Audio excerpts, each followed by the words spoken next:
কোরআনকে বাবাজি 1985 সালে কলকাতার হাইকোর্টে আপনার মামলা করা হয়েছিল কোরআনকে ব্যান করার জন্য।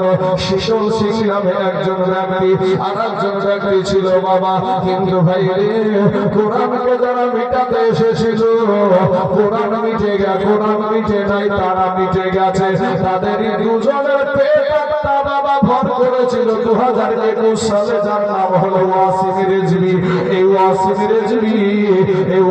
রেজভী বাবাজি কোরআনের 26টা আয়াতের উপরে মামলা করেছিল। ভাই রে, কোরআনের 26টা আয়াতের উপরে মামলা করেছিল। ভারতবর্ষের সবচাইতে বড় সুপ্রিম কোর্ট, সেই বাবাজি সুপ্রিম কোর্টে মামলা করেছিল। ওই আজাদ সাহেব বলেছিল এটা সংখ্যালঘু মুসলমানদের ধর্মগ্রন্থ, এটাকে বাতিল করা সংবিধানে বা আইনে কোন রকমের আইন নাই। আপনার সংবিধানের এই সব আপনার সুপ্রিম কোর্টের মূল্যবান সময় নষ্ট করার জন্য বাবাদের 50,000 টাকা জরিমানা করা হয়েছিল এই ওয়াসিম রেজভীর। তাই কোরআনকে যারা বাবা ব্যান করতে এসেছিল, কোরআনকে যারা মিটাতে এসেছিল, কোরআন মিটে নাই, ইসলাম মিটে নাই রে বাবা।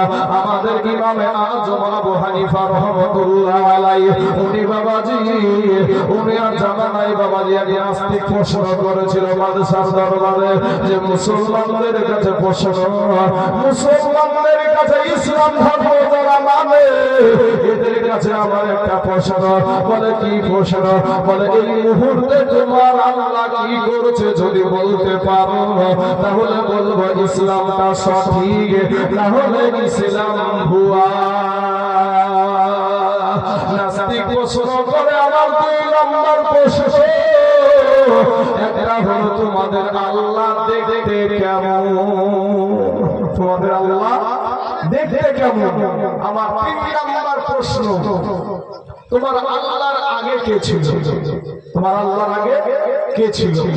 সম্মানিত বাবাজি আমার ভাইজানেরা, সমস্ত হাজার হাজার আলেম মাথা নত হয়ে গেল। 13 বছরের সন্তান ইমামে আজম আবু হানিফা রহমাতুল্লাহ আলাইহি উনি বাবাজি ওই সভাতে হাজির হলেন। মানে এই 3টা প্রশ্নের উত্তর আমি জানি, জোরে বলে সুবহানাল্লাহ। বাদশাহ দরবারে যখন হাজির হলো, বলে বাদশাহ সাহেব আমার একটি কথা বলার আছে আপনাকে। তো কি?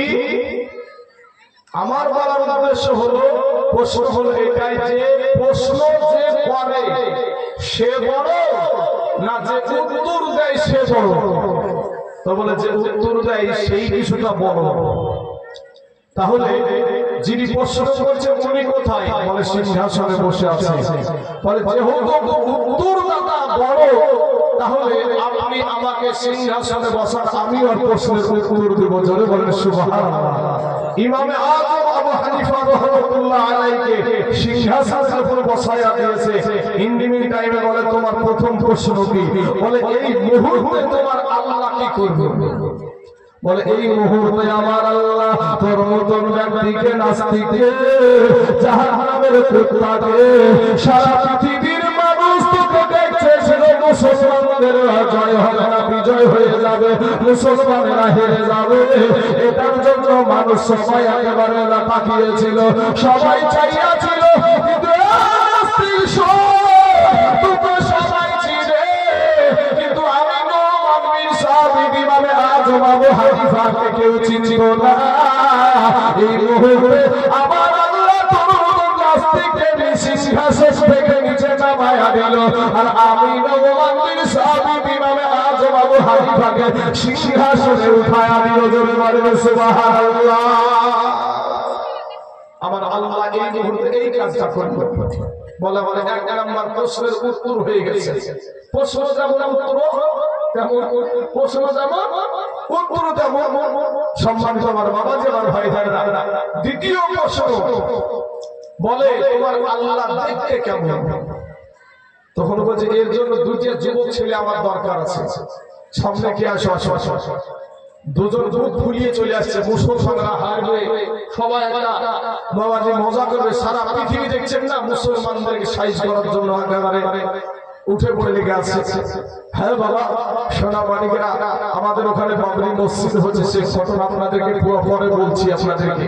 তো বাবা, ইন্ডিমিন টাইমে আমার বাবাজি, আমার ভাই জানেরা, দ্বিতীয় নম্বর প্রশ্নের জন্য দুটো যুবক ছেলে আমার কাছে লাগলো।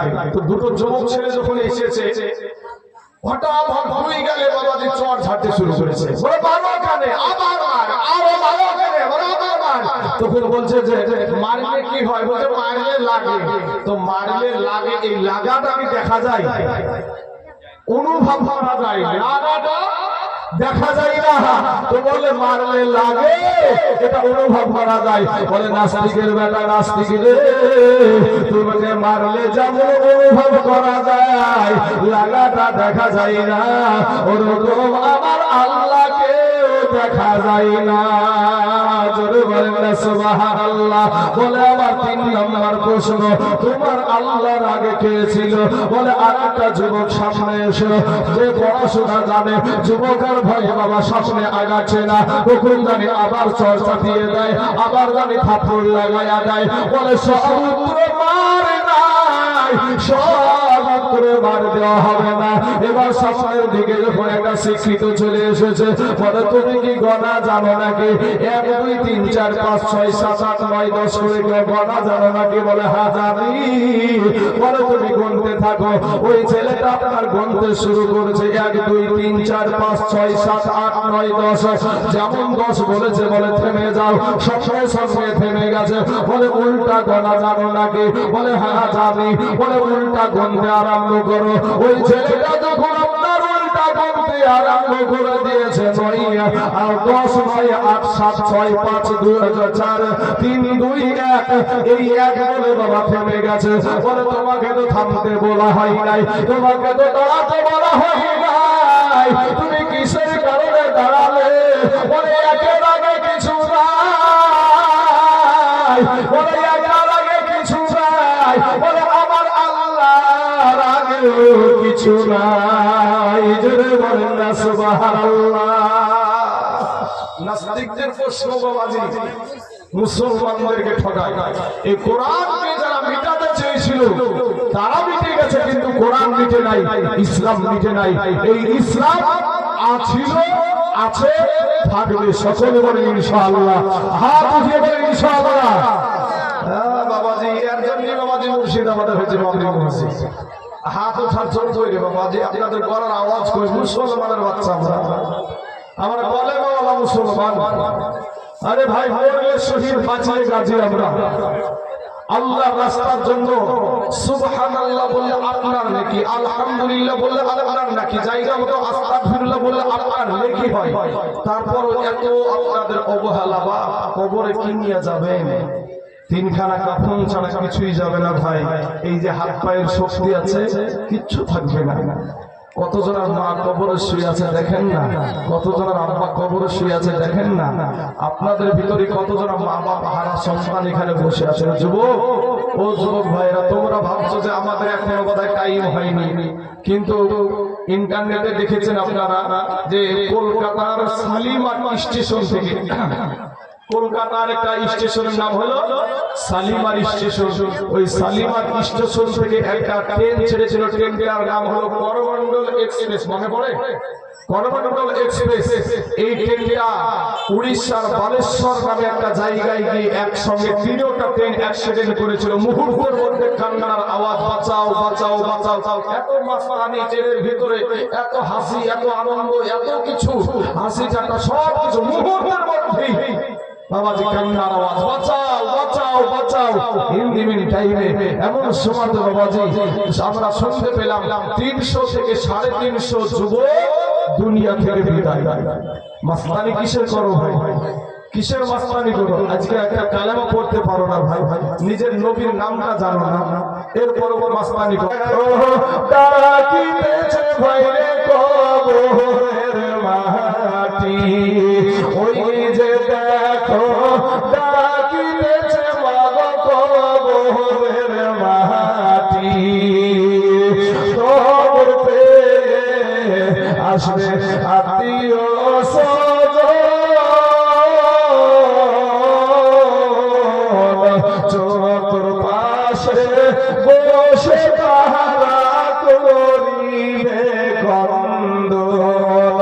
মনের মতো সাজায়া দিবে কি সুন্দর পরিপাটি বাবা কে মনের মতো সাজায়া দিবে কি সুন্দর পরিপাটি ওই যে দেখো ডাকিতেছে ভাইরে কবরের মাটি ওই কবরকে স্মরণ করে দিলটা একটু নরম করে দাও ভাই দিলখানা একটু নরম করে দাও সোনা মানিক আমার যুবক ভাইরা একটা সেকেন্ডের আযাব আমরা সহ্য করতে পারবো না একটা সেকেন্ডের আযাব আমাদের সহ্য করার ক্ষমতা নাই বাবা কবর এমন একটা কঠিন জায়গা যেই কবরে বাবা যে আপনাকেও যেতে হবে আমাকেও যেতে হবে আল্লাহ বলেন খুলিকাল ইনসানু যায়ীফা মানুষকে আল্লাহ পাক আচ্ছা ফিয়া আমানিল্লাহ দোয়া তো অবশ্যই করব তো আমার একজন বাপ যে আমার 1000 টাকা দিয়েছে তার আব্বা মায়ের জন্য আহারে বাবা মা যা দুনিয়ার জমিন থেকে বাপ চলে গেছে মা চলে গেছে এরাই জানে বাপ হারানো মা হারানো কি ব্যথা এই পাগলটা মা হারিয়ে দিয়েছে আজ বাপ হারিয়ে দিয়েছে দেখে ওকে জিজ্ঞেস করুন চাচা গো বাপ কি জিনিস মা কি জিনিস বায়ান কোন মা বাপের বায়ান করতে গিয়ে ওই মানুষটার চোখে পানি ধরে রাখতে পারবে না আল্লাহ তাআলা আমার কবরে জাহান্নামের দরজা বন্ধ করে দাও আল্লাহ জান্নাতের দরজা খোলায় দাও আমিন সুবহান আল্লাহ করণদিঘির এমএলএ সাহেব গৌতম পাল কত দিয়েছে 60,000 টাকা দিয়েছে গৌতম পাল করণদিঘির এমএলএ সাহেব উনি 7,000 টাকা দিয়েছে মাদ্রাসার জন্য আল্লাহ তার দানকে কবুল করুন আমিন আচ্ছা পঞ্চায়েত সমিতির মুর্শিদুল ভাই আমার দিয়েছে 2,000 টাকা নারে তাকবীর নারে ইসলাম মুর্শিদুল ভাই আমার 2000 টাকা দাতা জোরে বল জিন্দাবাদ সুবহানাল্লাহ সুবহানাল্লাহ আল্লাহ বেদের দানগুলোকে তুমি কবুল করে নাও আল্লাহ হায়াতে দারাজ করে দাও আল্লাহ রুজগার করে বরকত দান করো আমিন সুবহান আমিন সুবহানাল্লাহ যেটা দিয়ে দিবেন আগে দিয়ে দিন কে দিয়েছে বিড়ির কোম্পানি শাহাবুদ্দিন সাহেব 5,000 টাকা নারে তাকবীর নারে রিসালাত শাহাবুদ্দিন সাহেব 5,000 টাকা দাতা বলে জিন্দাবাদ সুবহানাল্লাহ শাহাবুদ্দিন নামে দেখো এখানে দেখো এখানে আশিসা এই 5,000 টাকা দিল মাদ্রাসা লাগিয়া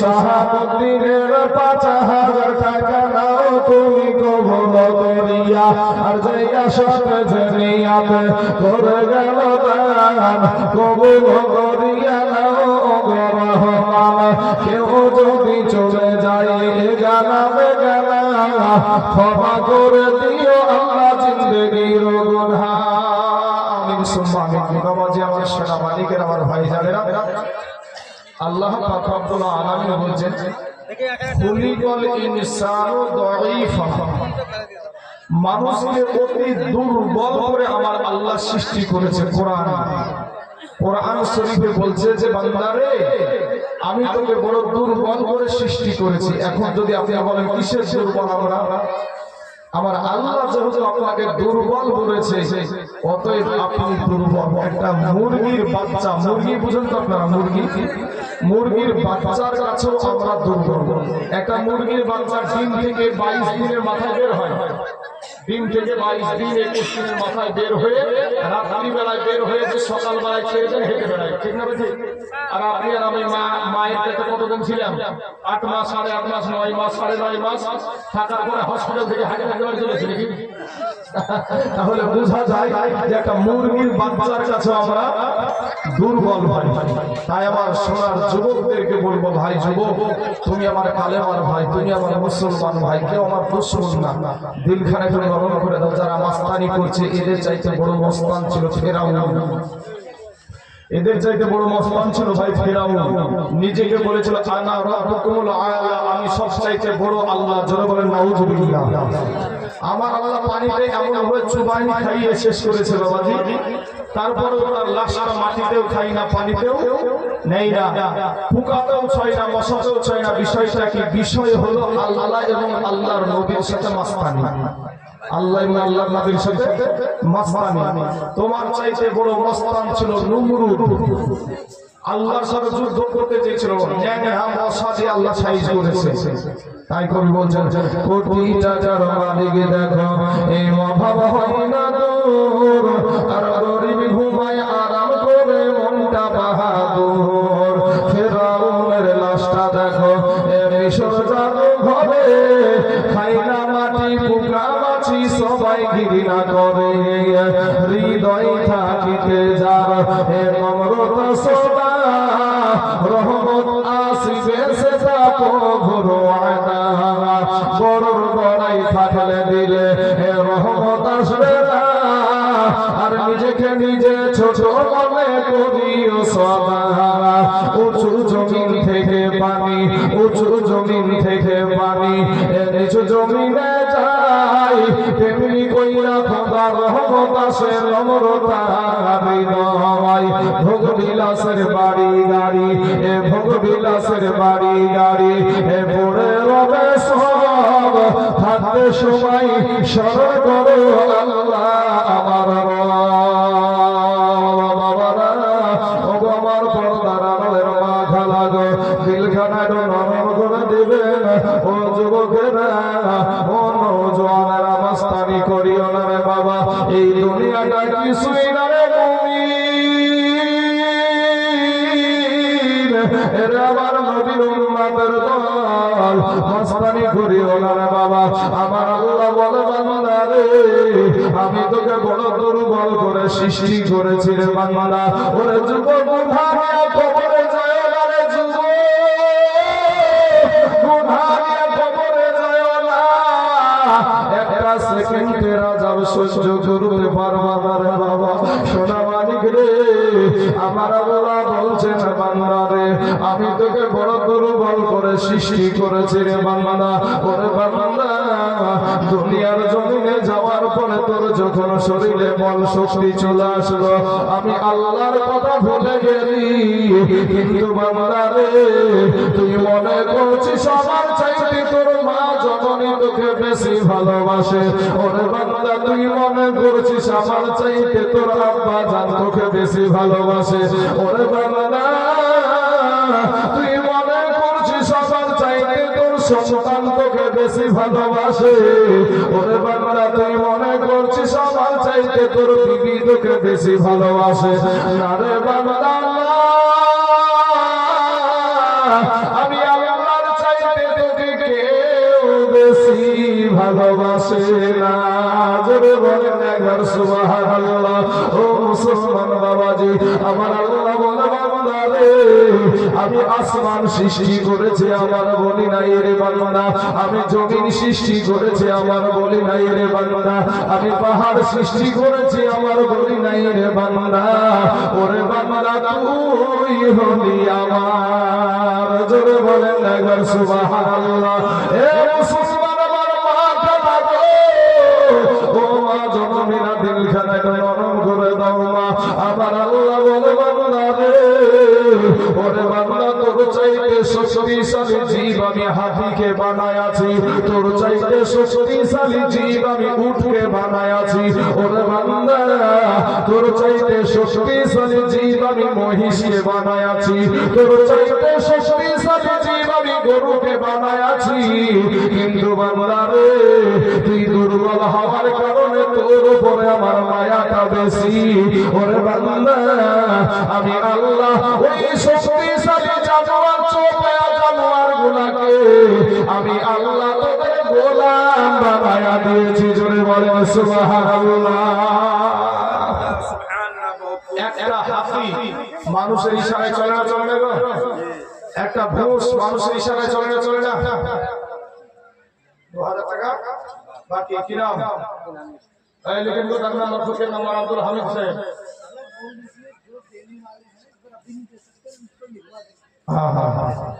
বিষয়টা হলো যে ভাইজান আমি চাইবো যদি আগে দিয়ে চলে যাবো মনে করেন তাহলে এখানে নামটা একটু লিখিয়ে দেবেন, ইনশাআল্লাহ পরবর্তীকালে আমি সেটা নাম করে দেবো। আরেকজন ভাই 1000 দিয়েছে, বলে দিয়েছি ওটা বাংলাতে জানিয়ে দিয়েছি। সুবহানাল্লাহ। আরেকজন আব্দুর রহমান দিয়েছে 1000 টাকা। আল্লাহ তার দানকে তুমি কবুল করে নাও। একটু বায়ান করি ভাই এই লিখার মানুষ কমিটির ছেলেরা এখানে লেখার জন্য একজন ব্যক্তি উপস্থিত থাকে, একজন কমিটির ভাই লেখার জন্য উপস্থিত থাকে। আপনারা একটু আমাকে ওয়াজ করতে দেন গো। সুবহানাল্লাহ সুবহানাল্লাহ। বাবাজি আমার সোনা মানিকের আমার ভাই জানেরা, ওগো আমার আব্বা জানেরা, আমি আপনাদেরকে বলবো যে ভাই দিলখানা একটু নরম করে দেন। এই দুনিয়াটা কিচ্ছু না বাবা, কবে জানি আজরাইল চলে আসবে, আজরাইল এসে আপনাকে ধরবে বাবা। কেউ আপন না, 3খানা কাফন ছাড়া আপনাকে কিছুই দিবে না বাবা। 3খানা কাফন নিয়ে আমাদেরকে কবরে চলে যেতে হবে। তাই আমার সম্মানিত আমার বাবাজি ভাইদেরকে বলবো, ভাই একটু দিলখানা নরম করে এই মাহফিলটা কোরআন ও হাদিসের মাহফিল। যেই জায়গায় কোরআন এবং হাদিসের কথা আলোচনা হয় সেই জায়গায় আল্লাহর অগণিত রহমতের ফারিস্তা নাজিল হয়। ধরে বলেন সুবহানাল্লাহ।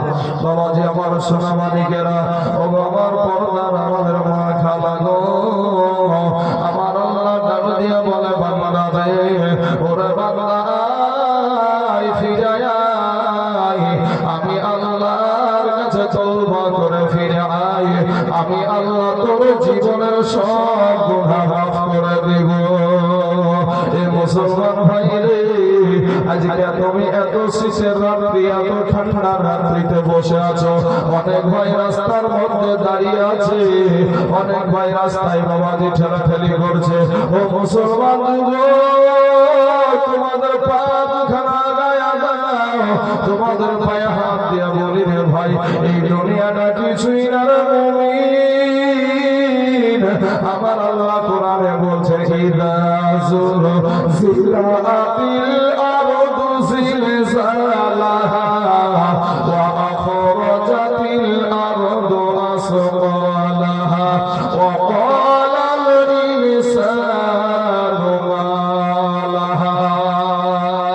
এমন একটা দিন আপনার আমার সম্মুখে চলে আসবে গো, ওই আসমানটা ভেঙে বাবা একেবারে জমিনে পড়ে যাবে।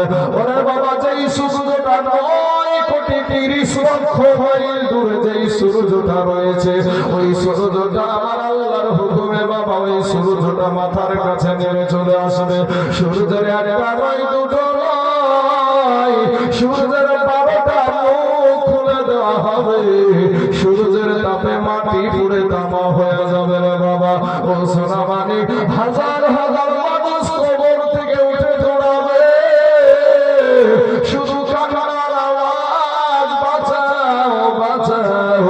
এ মুসলমান বাবাজি, সন্তান দৌড়াবে বাবার পিছনে, বাবা দৌড়াবে সন্তানের পিছনে। কেউ আপন না রে বাবা, কেউ আপন না। সেদিন আপনাকে আমাকে একাই শুধু বলবে আমার কি হবে, আমার কি হবে। আর সকলের মধ্যে থেকে আমাদের দয়ার নবী বলবে আমার উম্মতের কি হবে। জোরে বলবে সুবহানাল্লাহ।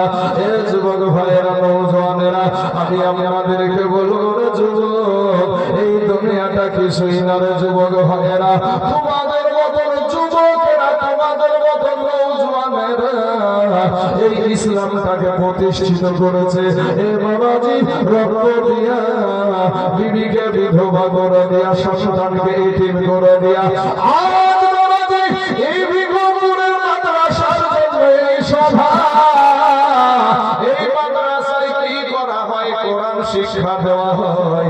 এই কোরআনকে বাবাজি, এই কোরআনকে বাবাজি 1985 সালে কলকাতার হাইকোর্টে আপনার মামলা করা হয়েছিল কোরআনকে ব্যান করার জন্য। শীতল সিং নামে একজন ব্যক্তি, আর একজন ব্যক্তি ছিল বাবা। কিন্তু ভাই রে, কোরআনকে যারা মিটাতে এসেছিল, কোরআন মিটে গেছে, কোরআন মিটে নাই, তারা মিটে গেছে। তাদের দুজনের পেট একটা বাবা ভর করেছিল 2021 সালে, যার নাম হলো ওয়াসিম রেজবি, এই ওয়াসিম রেজবি, এই ওয়াসিম রেজবি বাবাজি কোরআনের 26টা আয়াতের উপরে মামলা করেছিল ভাই রে।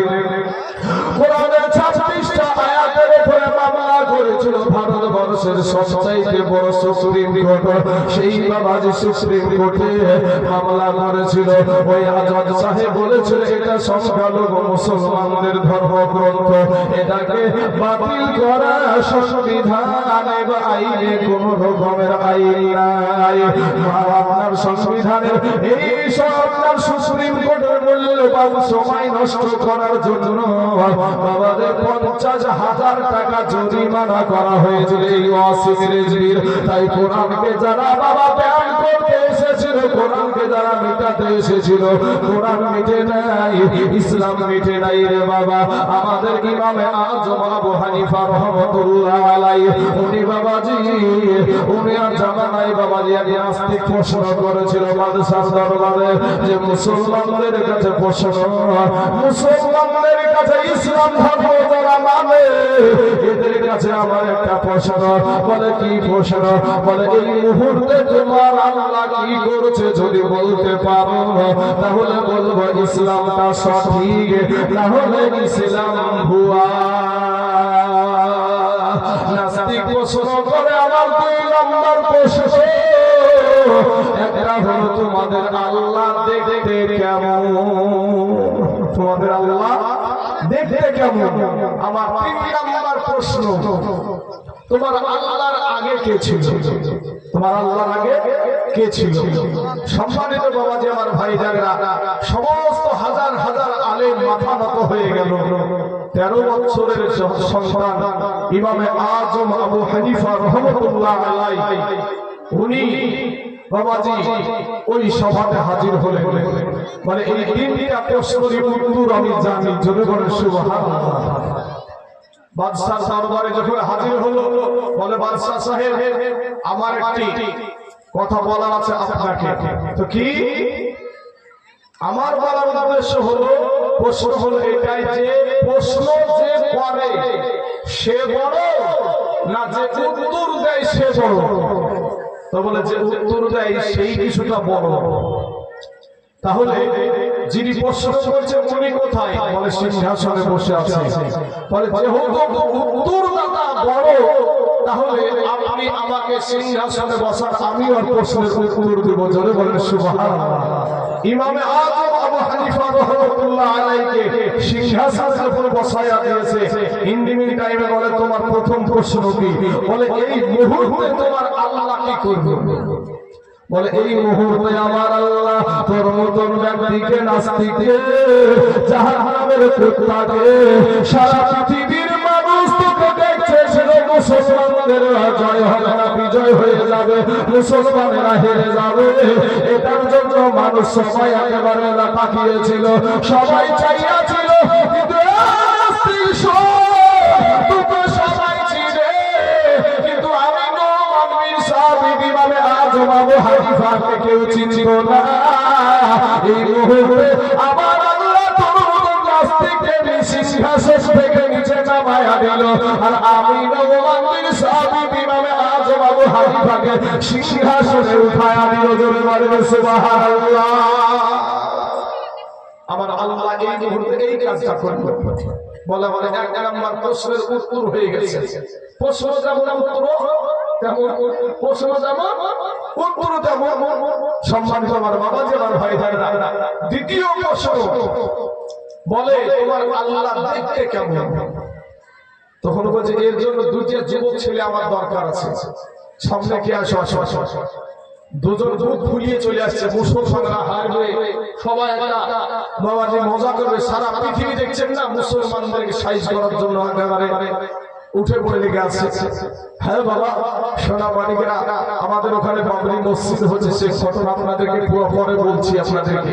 তো বাবা ইন্ডিমিন টাইমে আমার বাবাজির আমার ভাইজানেরা, 2 নম্বর প্রশ্ন হলো 2টা যুবক ছেলে আমার কাছে লাগবে। তো 2টো যুবক ছেলে যখন এসেছে, হঠাৎ ভুই গেলে বাবাজি চড় ঝাড়তে শুরু করেছে। বলে মারো কেন? আবার মার, আরো মারো কেন? বলে আবার মার।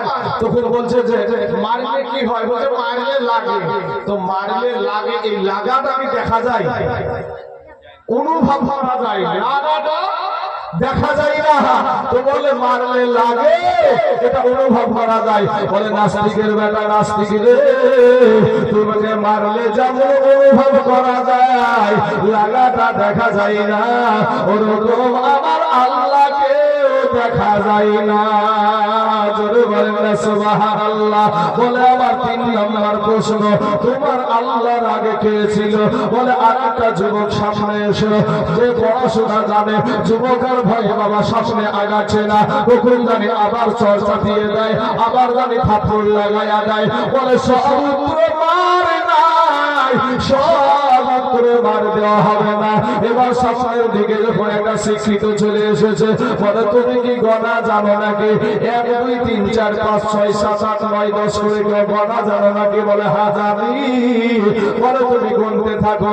ওই ছেলেটা আপনার গুনতে শুরু করেছে, 1 2 3 4 5 6 7 8 9 10। যেমন 10 বলেছে, বলে থেমে যাও। সঙ্গে সঙ্গে থেমে গেছে। বলে উল্টা গণা জানো নাকি? বলে হ্যাঁ জানি। বলে উল্টা গুনতে আরম্ভ করো।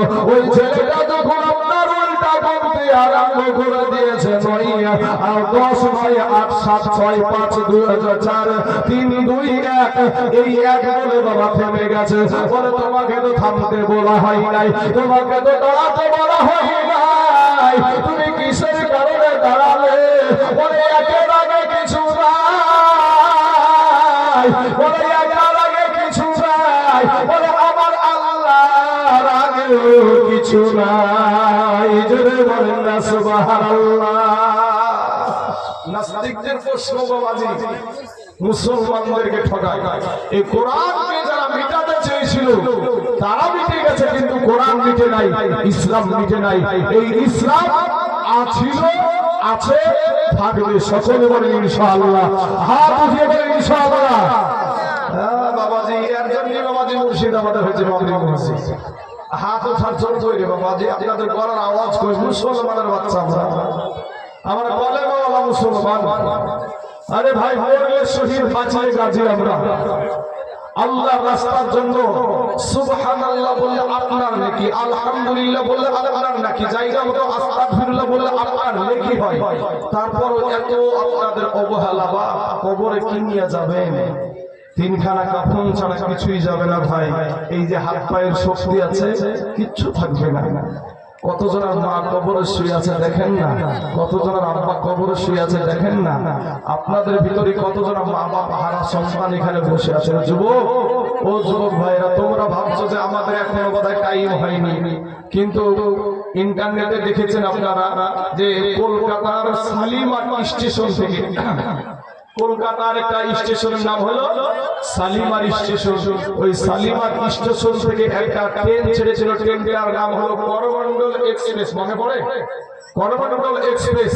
এই ট্রেনটা উড়িষ্যার বালেশ্বর নামে একটা জায়গায় গিয়ে একসঙ্গে 3টা ট্রেন অ্যাক্সিডেন্ট করেছিল। মুহূর্তের মধ্যে কান্নার আওয়াজ, বাঁচাও বাঁচাও বাঁচাও। এত মাস্তানি ট্রেনের ভিতরে, এত হাসি, এত আনন্দ, এত কিছু, হাসি ঠাট্টা সব কিছু মুহূর্তের মধ্যেই বাবাজি কান্নার আওয়াজ, বাঁচাও বাঁচাও বাঁচাও। হিন্দি টাইমে এমন সময় বাবাজি আমরা শুনতে পেলাম 300 থেকে 350 যুবক দুনিয়া থেকে বিদায়। মাস্তানি কিসের করো ভাই? কিসের মাস্তানি করো? আজকে একটা কালেমা পড়তে পারো না ভাই, নিজের নবীর নামটা জানো না, এরপর মাস্তানি।